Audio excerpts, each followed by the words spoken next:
we're all watching these ads from Kay Hagan and Tom Tillis, and not surprisingly, Kay Hagan has chosen education funding as her first salvo.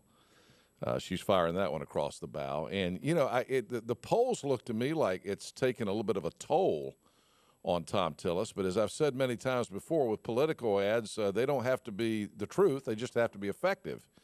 It's very true. So we're going to the smartest man in North Carolina to get to the bottom of it, because nobody follows this closer than you do, and nobody. I mean, everybody knows you're a conservative, but everybody also knows that when you talk about something, you understand it, have researched it, know it better than anybody, I think, in the state of North Carolina. So I wanted to hear it from you. What's the truth about education funding in the state of North Carolina? Has it been cut under Tom Tillis, or has it actually risen under Tom Tillis?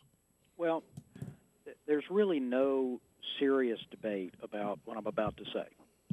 Education spending by the state of North Carolina is higher today than it was when Tom Tillis became Speaker of the House. Now, you can still have a debate about the adequacy of education funding. You absolutely can do that, and we can get into that in a second. But just as a matter of basic math, as Tillis pointed out in one of his ads, you can't say that education spending was cut by $500 million when, if you look at the budgets of the respective years, it clearly went up $1 billion. I mean, that's a plus side, not a minus side. Now, a more sophisticated argument against Tillis's view, or against the Republicans in the legislature, or whatever, would be, yes, education spending went up $1 billion, but it ought to have gone up more.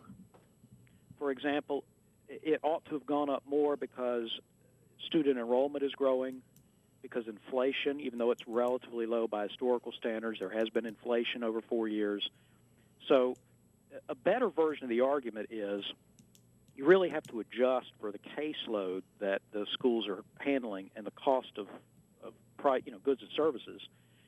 And then you can decide whether education spending went up or down in real per-student terms.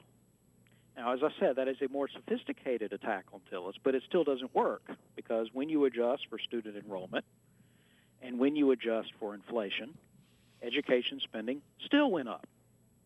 Now, it would be fair to say, well, it went up for public schools, but it went down a little bit for universities and community colleges. Not much, but it did go down some if you adjust for full-time equivalent students. The net was still an increase, but not a large one, but it was still an increase.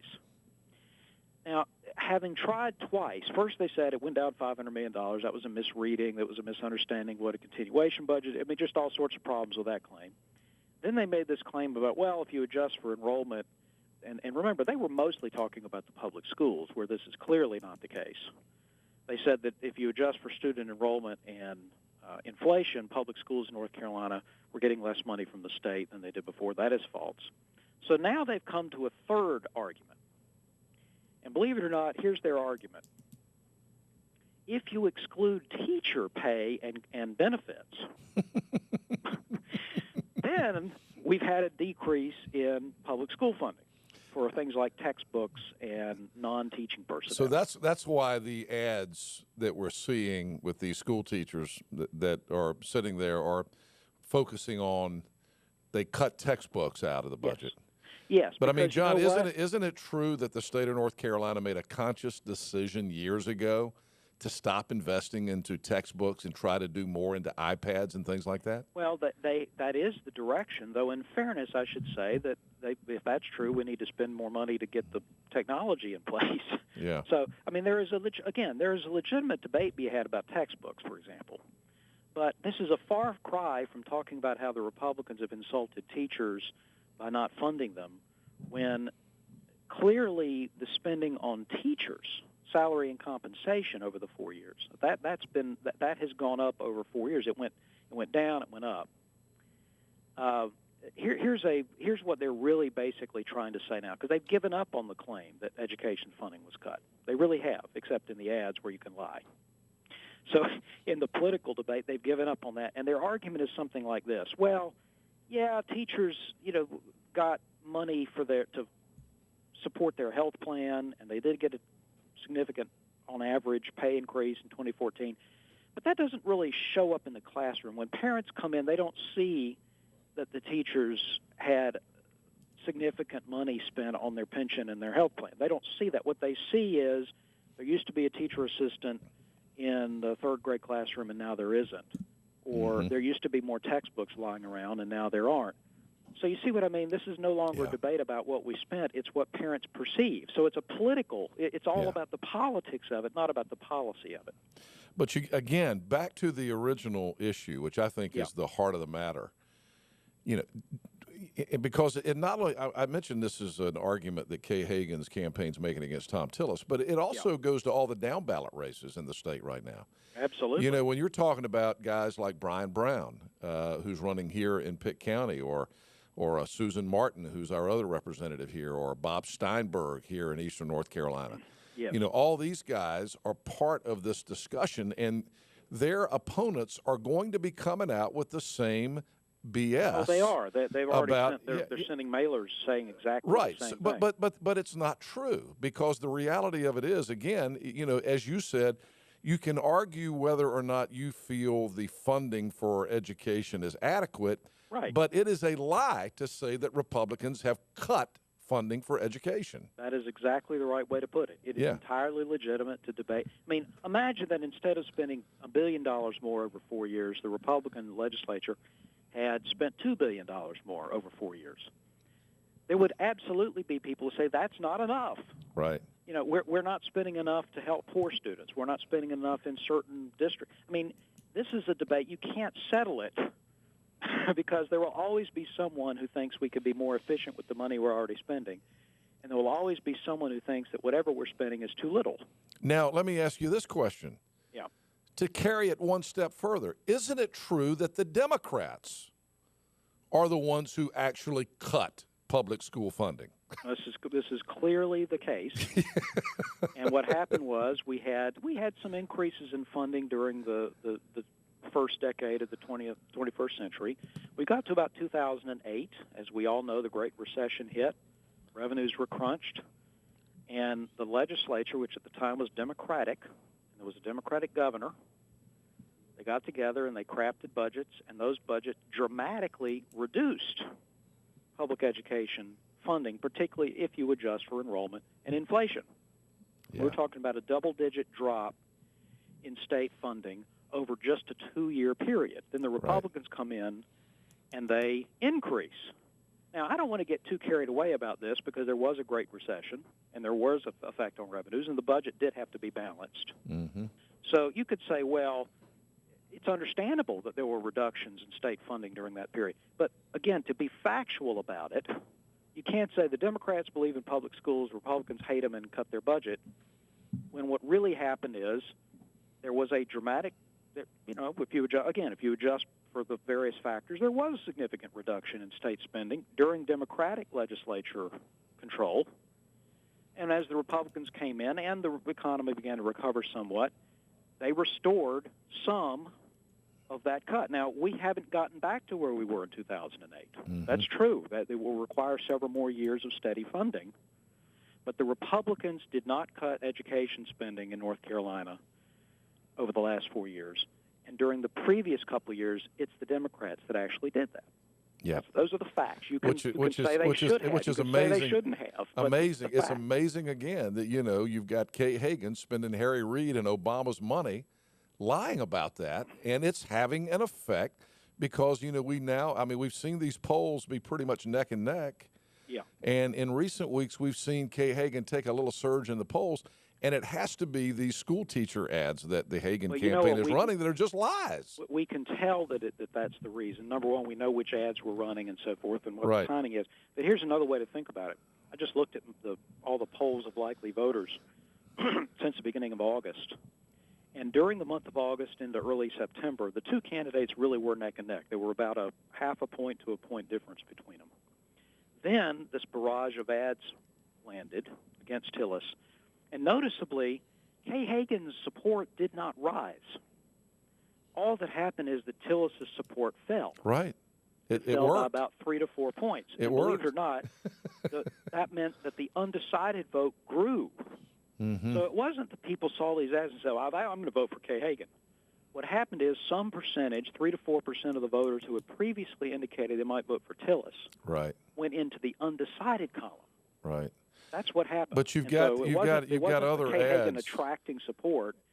It was simply these attack ads raising doubts among some voters about Tillis. So That's what is Tillis to do? They're the Crossroads Group is running these ads that show Tillis and McCrory and what they have done for public education. Yeah. Tillis is now up with a TV ad at the chalkboard, trying to tell the truth about it. But what else can Tillis do? Well, I think that he has done what he needed to do. There was some Monday morning quarterbacking about this, saying, well, Tillis shouldn't have responded to this at all because it's all about the state. He's running for U.S. Senate. He's letting Kay Hagan set the agenda, and it's all about the legislature, and he needs to be talking about the Senate and the president. He had to respond to this argument. I mean, I just don't see how there's any way he could have ignored it. But you have to kind of give it to, again, you're a student of this political stuff. I don't follow it nearly as close as you do. I'm fascinated by it. Yeah. It angers me when I see lies being told that become effective, but you have to hand it to the Hagan campaign. They changed the dialogue because before this, what we were talking about was Obamacare. No, that's right. And so I mean, that was the strategy. her handlers did a great job of changing the dialogue and making him start playing defense, and that's what we're seeing right now. You can see it, Henry, in the debate, that one televised debate they've had so far. If you were not following politics closely and you turn on the debate, you would think, oh, this is interesting. There's a statewide debate where the incumbent Speaker of the House is being challenged by some Democrat person, and she's trying to defeat him and become Speaker of the House. That's what it felt like. He was it did the look like incumbent. that. She was the challenger. Now, that was a good strategy on her part. I'm just not sure when we get to the end of this race that voters are going to end up electing a U.S. Senator on the basis of debates about state education funding. It did do Tillis some damage, but they are now, various advertising campaigns are now going after Hagan on a variety of federal issues, and I think that she's vulnerable on those. So we've got the second debate coming up on October the 7th, and we can argue about what the strategy is going to be there. But you think that there's going to be is Hagan going to be continuing to try to talk about public schools funding in North Carolina while Absolutely. Tillis tries to change the dialogue back to Obamacare and her voting with Obama 97% of the time and all that? Those are certainly two messages that will be conveyed. But I also think Tillis will talk a lot more than he did in the first debate about foreign policy. He did some, but he's going to go after her on that, saying that she should have, as a member of the Armed Services Committee, should have been more present, should have been more active, should have been pushing the president more effectively to do things about ISIS earlier. I think that he will go after her on her lack of legislative accomplishment. You can see this in the ad, I think at the Republican Senatorial Committee's ad. Have you seen it? It has a ticking clock. I don't think I've seen that one. Okay, well, this ad basically starts, it's sort of like 60 Minutes. It has a ticking clock. Yeah. And it says, all right, name a significant legislative accomplishment of Kay Hagan while she's been in the Senate. You just hear tick, tick, tick, tick, tick, tick. That's pretty good. It's a pretty effective ad. Yeah. And so I think that the part of what happened here is there was an imbalance in advertising spending. And, as you well know, Henry, advertising is powerful. People should invest in advertising. Yes, it really is. works. And those TV ads are working for both sides, and we need them to start spending more on radio. On radio, well, you can target. What's really interesting. It's really the spending so far has been on television, which is not unusual. No. There's some spending now beginning on radio, but what ends up happening is they buy up all the TV time, and then they start buying radio, which is, we're here and available when they're ready to start that. Well, as you know, you can often tailor your message better on radio because you have a lot of different audiences. More of a target audience, yeah. You got exactly. it. So, but anyway, right. that's where we are on it. That's an interesting analysis, and just as I suspected, again, the thing that I loved your thing that you put online earlier this week. The argument when you start making sense and you go back and say, but the Democrats are the ones that cut the education spending, not the Republicans. And the Republican, you can't argue that Republicans have really cut spending when they've increased it by $1 billion. Right. Then the people just come back, and the argument is, well, Republicans hate school teachers. Yeah, it ultimately becomes an emotional appeal because the facts don't work in their favor. Right. Now, what is the truth with regard to teacher raises? Can you give us a little Sure. a primer on that? Now, the older teachers are still complaining. Still complaining that they got screwed in the school teacher raises deal. What's the truth? Well, the first thing to know is that if even a veteran teacher tells you that he or she got some kind of pay cut out of this, that's very hard to believe. You should doubt that because they actually have in the system designed so that nobody is, it's a hold harmless and gain provision. Okay, so some of the veteran teachers got very small raises. Now, I've had a debate. I tried to be really nice with a teacher the other day who called me and yelling at me about this. And I said, what do you teach? She said, math. I said, okay. Now, what they said is they had an average pay increase, not an across-the-board pay increase, but an average pay increase of 7%. And it depends on how you want to compute it as to whether it's 5.5 or 7. But either way, it's a significant number. So if you have an average, then you're going to have some who got more than 7%, and some that got less. It's not deceptive to say, well, if it's an average 7% pay increase, how come I only got 2%? Because it's an average. And what was going on here was experts right, left, and center have long observed that North Carolina's pay scale was way too strung out. It took you forever to get to $40,000 in income. Essentially, beginning and early career teachers were woefully underpaid. And then you had this long series of steps, and it was a bad way to manage the employees. It was a horrible, because the gains to teacher experience aren't very large after you get 7, 8 years into your career. It made more sense to start with large, and some of these pay increases for early career teachers, 10, 11, 12, 13% in 1 year. Now, they're not complaining. Right. Yeah. And the veteran teachers some of them understand that was the reset of the system this year, and as next year and the following years happen, there'll be more across-the-board sorts of raises.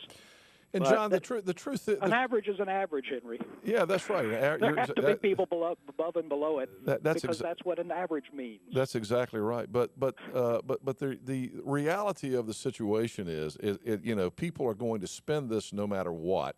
Yes. But here's the truth. If we don't pay our young teachers more, they're not going to teach anymore.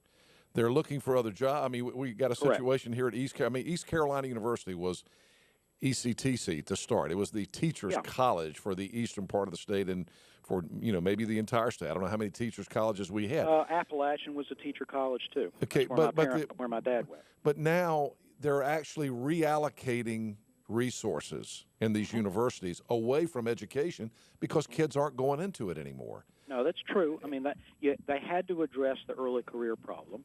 Now, some of the enrollment decline, not all of it, but some of it is related to the fact that teachers can no longer get bonuses if they go back and re-enroll and get master's degrees in education. Yeah. Now, that part of the enrollment decline, Henry, I will tell you, is a good thing. That was not a productive use of our money. Yeah.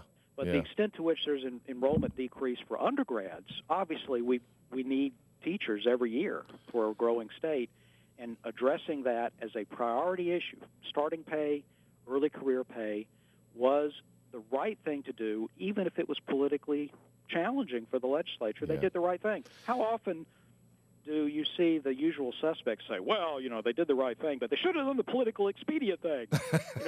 That's not what they ever say in any other instance. They should be saying here that even though there are some veteran teachers who are disappointed, the legislature made a tough but correct decision to reset the way we pay teachers so that we put more emphasis on attracting new people into the profession, into studying education and into the profession.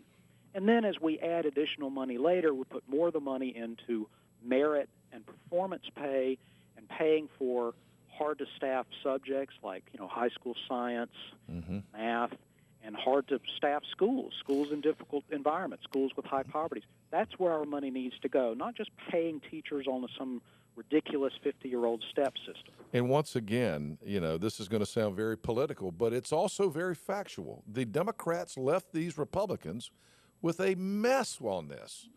And the Republicans are catching the blame for it was the Democrats that did nothing about this for years. They should have, they knew very well, the Democrats who follow this issue closely, and this is not a partisan issue. There are liberal professors who specialize in education funding who have argued for years that pay systems like North Carolina's that are really, really steep in incline, really low pay, and then all these things, that's a bad idea. Democrats should have changed this system 10, 15 years ago. Amen. All right, John, as always, great stuff, and I appreciate you taking the time this morning. It's great talking to you, my friend.